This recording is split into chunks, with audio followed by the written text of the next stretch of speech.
मेरे देवर के पास अचानक से ना जाने कहाँ से इतना पैसा आ गया था। हमारा ताल्लुक गरीब घराने का था, लेकिन अचानक से इतना ज़्यादा पैसा आना मेरी समझ से बाहर था। मैं विधवा थी। कुछ साल पहले मेरे पति का देहांत हो गया था और मेरे आगे पीछे भी कोई नहीं था। मेरा एक बेटा था, 8 साल का। मेरी शादी बहुत कम उम्र में हुई थी और अब मेरी उम्र 28 साल थी। पति के देहांत के बाद मेरे पास सिर्फ देवर का सहारा था। मेरे मायके में सिर्फ मेरी माँ थी, जो मेरी शादी के अगले साल ही दुनिया से चली गई थी। बाकी किसी रिश्तेदार से मुझे उम्मीद नहीं थी कि वह मुझे और मेरे बेटे को सहारा देंगे। इसीलिए मैंने देवर के साथ रहने का फैसला कर लिया। मेरे दूर के रिश्तेदार आकर मुझे समझाने लगे कि देवर मेरे लिए गैर मर्द है और मुझे उसके साथ एक छत के नीचे नहीं रहना चाहिए। तो मैं उनसे कहती कि आप लोग मुझे अपने घर में रख ले, लेकिन मेरी यह बात सुनकर वह सब खामोश हो जाते। आज के ज़माने में कोई किसी का बोझ नहीं उठाता, लेकिन मेरे देवर ने मुझसे वादा किया कि वह मेरा और मेरे बेटे का सहारा बनेगा। हमें सब ने बहुत परेशान किया कि हमारा एक छत के नीचे रहना गलत है, लेकिन इसके बावजूद कोई मुझे साथ रखने को तैयार ना था। मुझे समझ आ गई थी कि लोगों को सिर्फ बातें बनानी आती है। अगर लोगों को मेरी वाकई में इतनी फ़िक्र होती तो वो मुझे सहारा देते, लेकिन उन सबको मेरी कोई फ़िक्र नहीं थी। उनका मकसद सिर्फ मुझे परेशान करना था और कुछ नहीं। मैंने एक अलग इलाके में रहने का फ़ैसला किया। मेरे देवर ने कहा कि उस इलाके का माहौल सही नहीं है। मैंने उसके बारे में बहुत सी अफवाहें सुनी हैं कि वहाँ औरतों को इस्तेमाल करते हैं। आप मेरे भाई की इज्जत हैं और मेरी भी इज्जत है। मैं आपको वहाँ रहने की इजाज़त बिल्कुल भी नहीं दूंगा। मेरा भतीजा मेरे मरे हुए भाई की एक ही निशानी है और मैं उसकी देखभाल करने के लिए काफ़ी हूँ और उसकी देखभाल मेरी जिम्मेदारी है। अपने देवर की बात सुनकर मुझे बहुत तसल्ली हुई थी, लेकिन मुझे जमाने की बातों ने परेशान किया हुआ था। फिर मेरे देवर ने राय दी कि हम यह जगह छोड़कर कहीं और चले जाते हैं। मुझे उसकी यह बात बहुत अच्छी लगी, इसीलिए मैं शहर छोड़कर आ गई। यहाँ पर हमें कोई नहीं जानता था और हमने किसी से बात भी नहीं की और रिश्ता भी नहीं रखा, क्योंकि हमारे रिश्ते पर फिर से सवाल उठाए जाते। अगर कोई मोहल्ले की औरत मेरे घर आती और मेरे देवर और मेरे रिश्ते के बारे में सवाल करती, तो मैं उसे यही जवाब देती कि वह मेरा छोटा भाई है। फिर इस मोहल्ले में यह बात मशहूर हो गई कि मैं अपने भाई के साथ इस घर में रहती हूँ। इसीलिए यहाँ हमें किसी किस्म की परेशानी का सामना नहीं करना पड़ा था। मेरे पास मेरी शादी का जेवर था, जिसे बेचकर हम लोग यहाँ आए थे।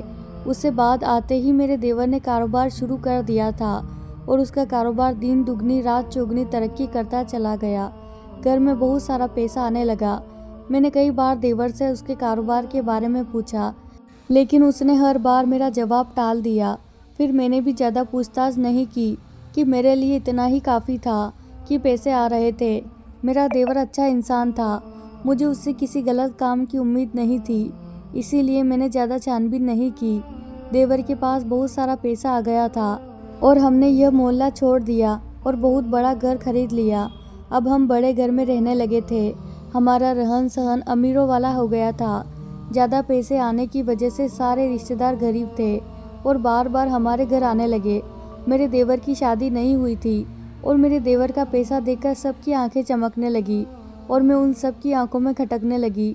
वह लोग जिन्हें पहले ही देवर के साथ रहने पर एतराज़ था, अब तो और भी ज़्यादा बढ़ चढ़कर बोल रहे थे। कुछ ने तो यह भी कह दिया कि देवर के साथ शादी कर लो, वरना अलग रहो, तुम्हारा उसके साथ रहना सही नहीं है। सबकी बातों ने मेरा दिल दुखाया था। वाकई में मेरा उसके साथ रहना सही नहीं था, लेकिन उन्हीं लोगों से जब मैं कहती कि मुझे अपने साथ रख लो, तो वही लोग आंखें फेर लेते। बड़े घर में आने के बाद मैंने एक बूढ़ी नौकरानी रख ली थी, जो हर वक्त हमारे साथ रहती थी, यानी कि मैं घर में अब अकेली नहीं रहती थी। अमीर होने के बाद फिर देवर ने एक और काम शुरू कर दिया। वह हर महीने 50 लड़कियों की शादी करवाता। वह लड़कियां बहुत गरीब घराने से होती थी। फिर शादी करवाने के बाद इस कपल को हनीमून के बजाय तीर्थ यात्रा पर भेज देता और सारा खर्चा खुद उठाता। देवर की इस बात से मैं बेहद खुश हो गई थी, लेकिन अजीब बात यह थी कि जब भी लड़की तीर्थ के लिए जाती, वापस विधवा होकर आती। मुझे परेशानी होने लगी, क्योंकि ऐसा हर लड़की के साथ होने लगा था। यह बातें सुनकर मेरा देवर भी परेशान हो गया था। क्योंकि उसने ऊपर वाले के दर्शन के लिए ये जिम्मा उठाया था गरीब लड़कियों की शादी करवाने का और उन्हें तीर्थ यात्रा पर भेजने का। लेकिन यह अजीब किस्म की अनहोनी होने लगी थी। मेरे देवर ने कहा कि मैं इस बात का किसी लड़की को पता न चलने दूँ कि जो भी लड़की शादी के बाद तीर्थ यात्रा पर जाती है वह विधवा होकर वापस आती है। मुझे देवर की बात बहुत अजीब लगी थी। मेरे हिसाब से तो लड़कियों को मालूम होना चाहिए था तीर्थ यात्रा पर जाने से पहले, क्योंकि अजीबोगरीब किस्म का हादसा होता था जो हर लड़की के साथ हो रहा था जो कि तीर्थ यात्रा से वापस आ रही थी। मैंने अपने देवर को यह बात समझाने की कोशिश की कि लड़कियों को पहले इस बारे में मालूम होना चाहिए कि यात्रा से वापसी के वक्त उनके पति का देहांत हो जाता है। लेकिन मेरी इस बात पर ज़िंदगी में पहली बार मेरा देवर मुझ पर भड़क उठा था। अचानक इस तरह के रवैये ने मुझे काफ़ी ज़्यादा परेशान कर दिया था। उसके इस रवैये पर मैं हैरान रह गई। मेरे देवर ने आज से पहले मुझसे इस अंदाज में कभी भी बात नहीं की थी, बल्कि वह मुझे अपने भाई की विधवा मानता था और उसी अंदाज से वह मुझे अपनी बड़ी बहनों का दर्जा दिया करता था। लेकिन आज जिस तरह मेरे देवर ने मुझसे बात की थी उसके इस रवैये पर मुझे अब तक यकीन नहीं आ रहा था। मेरा देवर मुझसे बदतमीजी करके जा चुका था, जबकि मैं यह सोच सोच कर परेशान हो रही थी कि आखिर मेरे देवर को क्या हुआ है। मैंने अपने बेटे को खाना खिलाया और उसे सुला दिया, जबकि खुद की नींद उड़ चुकी थी, क्योंकि मेरे देवर का रवैया दिन ब दिन काफ़ी ज़्यादा अजीब होता जा रहा था। मैंने अपने देवर को हमेशा नरमी से बात करते हुए देखा था, लेकिन पिछले कुछ दिनों से मेरे देवर का जो रूप मेरे सामने आ रहा था वह किसी भी तरह यकीन करने वाला नहीं था। अब तो मेरा देवर दिन ब दिन काफ़ी ज़्यादा बदतमीज होता जा रहा था। आज जब अचानक से उसने मेरे साथ इतनी बदतमीजी से बात की तो मैं हैरान रह गई। मेरा देवर रात भर ना आया और मैं उसका इंतज़ार करती रही। कहीं ना कहीं अब मुझे इस बात पर शक होने लगा कि वह कोई गलत काम करता है, क्योंकि दिन ब दिन घर में इतना पैसा आना और वो जो हकीकत मुझे पता चली थी कि लड़कियों को तीर्थ यात्रा पर भेजना और उनके पति का देहांत हो जाना, तमाम सोचें मेरे दिमाग में घूम रही थी। कड़ी से कड़ी मिलाने पर मुझे इस बात पर यकीन होने लगा कि ज़रूर दाल में कुछ काला है। उस रात वह घर वापस नहीं आया था। वह अगले 3 दिन से घर वापस नहीं आया। मुझे अब काफ़ी परेशानी होने लगी थी कि आखिर मेरा देवर गया तो कहाँ गया था, क्योंकि आज से पहले ऐसा कभी नहीं हुआ था कि मेरा देवर 3-3 दिन तक घर वापस ना आए। मैं इसी सिलसिले में सोच रही थी कि अचानक से कमरे का दरवाज़ा खुला। मैंने अपने कमरे से बाहर आकर देखा। मेरा 8 साल का बेटा अपने स्कूल गया हुआ था। तकरीबन दिन का वक्त था। दिन के इस वक्त मेरा देवर कभी भी मेरे कमरे में नहीं आता था, लेकिन आज इस हालत में मेरे कमरे में आया था। उसे देखकर मैं हैरान रह गई, क्योंकि मेरा देवर शराब के नशे में धुत था। मैंने आज तक अपने देवर को किसी गलत चीज़ को हाथ लगाते हुए भी नहीं देखा था। इस वजह से मेरे लिए काफ़ी बड़ा झटका था कि मेरा देवर शराब पीकर आया है। मेरे देवर के कदम लड़खड़ा रहे थे और वह मेरी तरफ बढ़ रहा था। मैं हैरान और परेशान थी, उसका एक एक अंदाज देख रही थी। जब वह अचानक ही मेरे पास आया और आते ही मेरे कदमों में गिर गया, मैं हैरान रह गई कि भला इसे अब क्या हो गया है। उसकी हालत काफ़ी ज़्यादा ख़राब थी।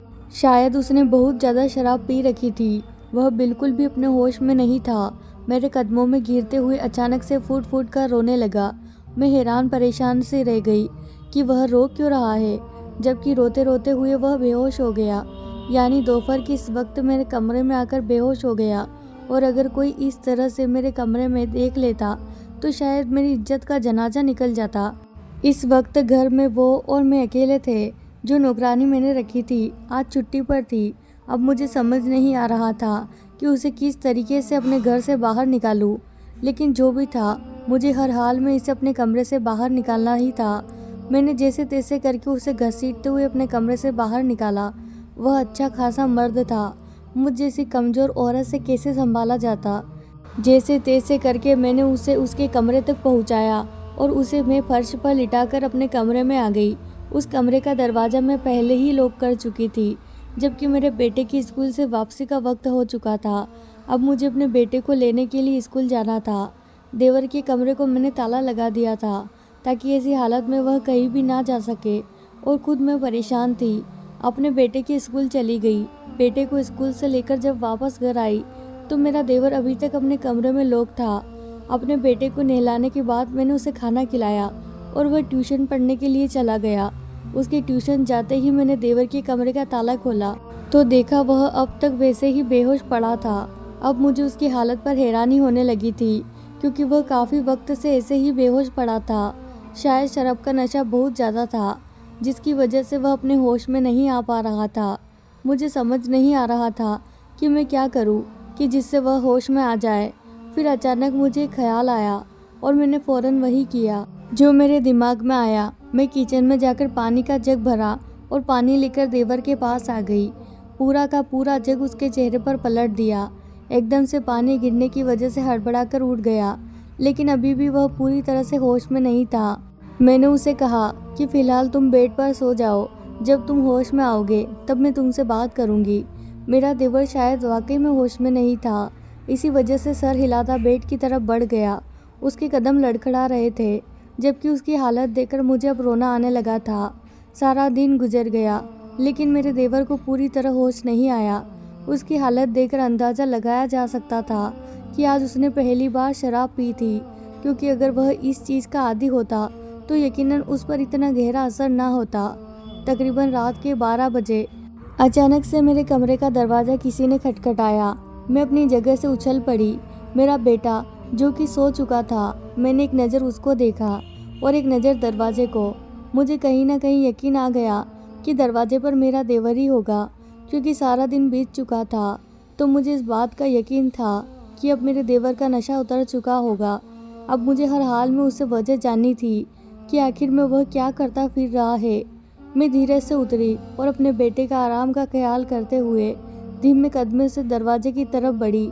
आहिस्ता से दरवाजे की कुंडी खोलने के बाद मैंने बाहर जाकर देखा तो मेरा देवर बाहर ही खड़ा था, लेकिन दोपहर के मामले में इस वक्त बेहद अलग हुलिये में था।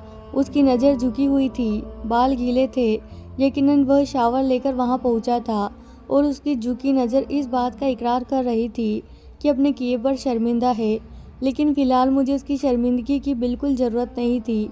मुझे इस बात को जानना था कि आज उसने इतना घटिया काम किया तो क्यों किया। मैंने उससे पूछा, तुमने आज शराब पी थी? जबकि इस बात पर वह मेरी तरफ देखने लगा। उसकी आंखें सुर्ख हो रही थी। उसने धीरे से सर हिलाया। यह बात तो मैं पहले ही समझ चुकी थी कि वह शराब पीकर आया है। वह तो बस मैं उसके मुंह से सुनना चाह रही थी। जैसे ही उसने सर हिलाया, मुझे अब बहुत गुस्सा आने लगा। मैंने उससे पूछा, क्यों पी थी तुमने शराब? तो वह मुझे देखकर नज़रें ना मिला पाया। शर्म के मारे नज़र झुका गया।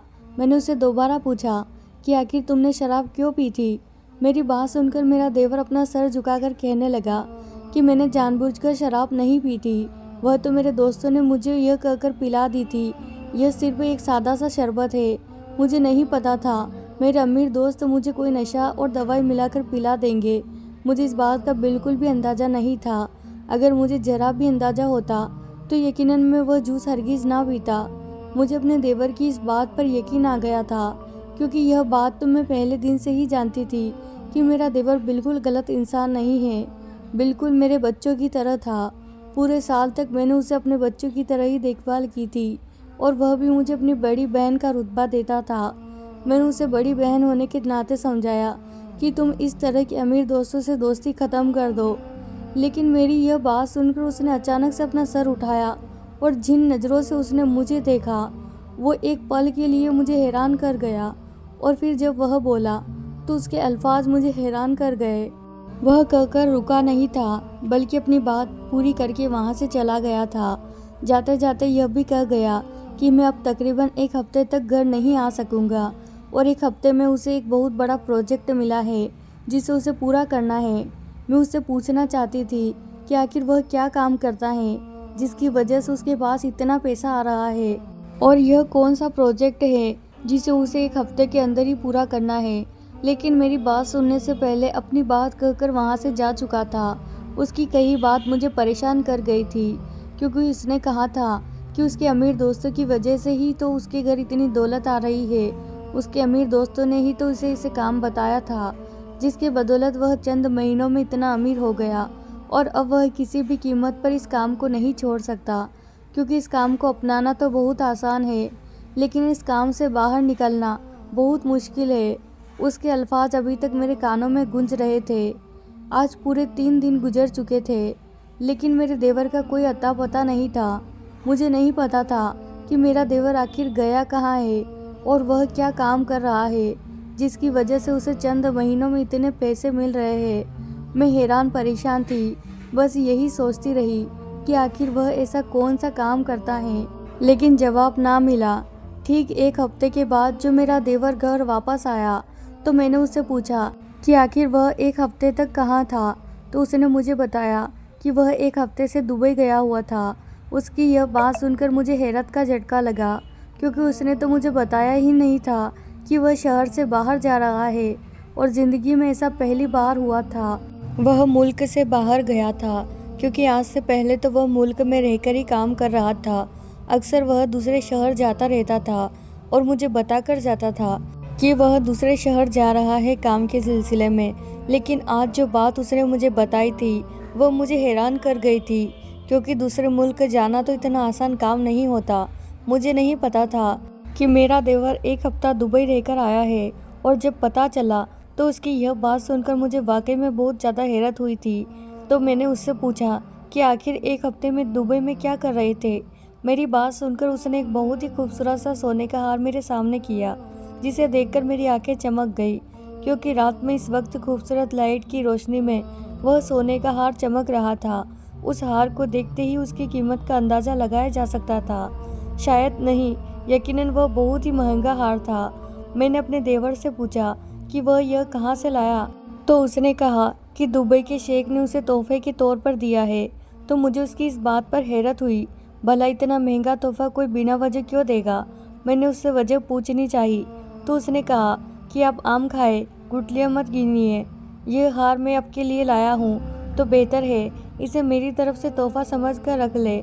लेकिन मैंने अपने देवर से साफ इनकार कर दिया और कहा कि जब तक तुम मुझे यह नहीं बताओगे कि तुम क्या काम करते हो, तब तक मैं यह हार नहीं रखूँगी। जबकि मेरी इस धमकी पर मेरा देवर परेशान हो गया और वह हार लेकर वहाँ से चला गया। मुझे हकीकत जाननी थी, क्योंकि आज से पहले मेरे देवर ने कभी मेरा कोई हुक्म नहीं टाला था, और आज वह इस तरह वहाँ से चला गया था बगैर कोई जवाब दिए। वक्त आहिस्ता आहिस्ता जा रहा था और उसके सारे मामले को 1 साल गुजर चुका था।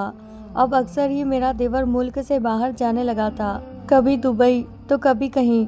मैं जब भी पूछती तो वह मुझे यही कहता कि आप परेशान ना हो, बस आपकी ज़रूरत की हर चीज़ आपको घर बैठे बैठे मिल जाएगी।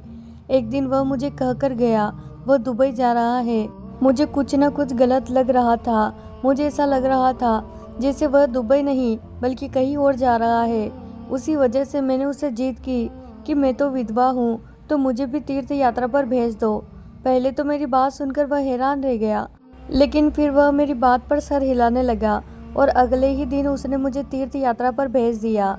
लेकिन शायद वह भूल गया था कि वह मुझे अकेले भेजना चाहता था, लेकिन हकीकत में मैं उन्हीं लड़कियों के साथ मिलकर तीर्थ यात्रा पर चली गई। लेकिन तीर्थ यात्रा पर पहुंचते ही जो मैंने देखा उसने मुझे हैरान कर दिया। उसने मेरे पैरों तले से ज़मीन सरका दी, क्योंकि मैं ना तो तीर्थ यात्रा पर पहुंची बल्कि उन लड़कियों के साथ साथ मैं भी दुबई पहुंच गई थी। लेकिन मेरे देवर ने मुझे वहां देख लिया था और उसने पहली फुर्सत में मुझे वहां से निकाल कर वापस भेज दिया था। उसने मुझसे कहा था कि वह अभी कुछ दिन दुबई रहने वाला है और वापस आकर मुझे सब कुछ बता देगा कि आखिर यहाँ सब क्या चल रहा है। अभी 2 दिन ही गुजरे थे कि एक दिन अचानक से मेरे घर का दरवाज़ा बजा, तो मैं हैरान हो गई, क्योंकि हमारे घर में कोई नहीं आता। मैंने दरवाज़ा खोला तो सामने का मंजर देखकर मैं डर गई। मेरे मुंह से चीख निकल गई, क्योंकि सामने ही मेरा देवर खून से लथपथ खड़ा था। उसकी सफ़ेद रंग की शर्ट खून से तर थी और चेहरे पर भी खून लगा हुआ था। उसके माथे से खून की बूंदें टपक कर घर के मार्बल के फर्श पर गिर गई थी। मैंने फ़ौरन से जब पूरा दरवाज़ा खोला तो वह लड़खड़ा कर कदमों के साथ अंदर दाखिल हुआ। मैंने डॉक्टर को फ़ोन किया और चंद ही मिनट में डॉक्टर घर पर मौजूद था। उसने मेरे देवर के तमाम जख्मों को साफ़ किया और उसे नींद की दवाई देकर चला गया, जबकि मैं परेशानी से अपने देवर को देख रही थी। अगले दिन जब सुबह उसकी आँख खुली तो मैंने उससे पूछा कि आखिर क्या हुआ है। वह तो दुबई जाने वाला था, फिर अचानक यूँ इस हालत में कैसे है। मेरी तरफ देखकर मुस्कुराया और कहने लगा कि गलत का अंजाम भी बुरा ही होता है। मैं गलत रास्ते पर चल पड़ा था तो उसकी सज़ा तो भुगतनी थी। मैंने अपने रब से दुआ मांगी थी कि मेरे गुनाहों की सज़ा मुझे इसी दुनिया में मिल जाए। उस दुनिया की सज़ा बहुत मुश्किल होती है जो ज़बरदस्त ना हो सके। इस दुनिया में भुगत लो तो बेहतर है। वह रोते हुए बोला। तो मैंने उससे पूछा कि क्या गलत काम करने लगे थे तुम? तो उसने मुझे बताया कि मैं लड़कियों की शादी नहीं करवाता था, बल्कि मैं दुबई के गैंग के लिए काम करता था। गरीब घराने की लड़कियों को शादी के जाल में फंसाकर डॉन के आदमियों से उनकी शादी करवाया करता था और शादी के बाद उन्हें तीर्थ यात्रा के नाम पर दुबई भेज दिया जाता था। जैसे ही वह लड़कियां दुबई पहुंचती थी तो उन्हें भेज दिया जाता था। 1 या 1.5 हफ्ते तक उन्हें इस्तेमाल करने के बाद यह कहकर उन्हें वापस भेज दिया जाता था कि उनका पति मर चुका है, क्योंकि यह बात तो वह लड़कियां खुद भी नहीं जान पाती थी कि उनके साथ क्या हो रहा है, क्या वही उनके असली पति है या नहीं। उन्हें तो बस यही बताया जाता था कि उनकी शादी इस आदमी से हुई है, लेकिन असल हकीकत दुबई का डॉन वह लड़कियां बेच देता था जिसकी मुंह मांगी कीमत उसे मिलती थी। इस काम के लिए अलग अलग मुल्कों से लड़कियों का इंतजाम किया जाता था और इसी तरह हमारे इलाके से मैं और मेरे अमीर दोस्त ही यह काम करते थे। हम लोग उन गरीब लड़कियों को शादी का लालच देकर दुबई भेज देते थे और वहाँ उनके साथ क्या होता था यह वह लड़कियाँ खुद भी नहीं समझ पाती थी, क्योंकि वह जिन लोगों के साथ रहती थी उन्हें यही लगता था कि वह उनके पति ही है, लेकिन हकीकत में उनके पति नहीं होते थे, बल्कि वह लड़कियां उन्हें बेची गई होती थी। मुझे इस बात का एहसास हो गया था। उसी वजह से मैंने उनसे माफ़ी मांग ली थी और दुबई के डॉन को मना कर दिया था कि अब से यह काम नहीं करना चाहता। उस वजह से उसने अपने बंदे भेजकर मुझ पर हमला करवाया और मुझे मारने की कोशिश की, लेकिन जैसे तैसे करके मैं वहाँ से बच गया। अपने देवर की सारी बात सुनकर मुझे अब उससे नफरत महसूस होने लगी थी, क्योंकि वह 1-2 नहीं बल्कि अनगिनत लड़कियों की ज़िंदगी बर्बाद कर चुका था। फिलहाल मैं उसे माफ़ करने का कोई इरादा नहीं रखती थी। उस वजह से मैंने पुलिस को फ़ोन कर दिया और उसे पुलिस के हवाले कर दिया। उसके लिए यही सज़ा बेहतर थी, क्योंकि उसने अपना जुर्म कबूल कर लिया था। उस वजह से उसे उम्र कैद की सज़ा हो गई। मैंने वह घर छोड़ दिया था, क्योंकि वह मेहनत के पैसों की कमाई से नहीं खरीदा गया था। बुरे कामों का बुरा ही अंजाम होता है। तो दोस्तों, ये थी हमारी आज की कहानी। आपकी राय हमें कमेंट बॉक्स में ज़रूर बताएं। दोस्तों, अभी तक आपने हमारे चैनल को सब्सक्राइब नहीं किया है तो प्लीज़ चैनल को सब्सक्राइब कर लें। धन्यवाद दोस्तों।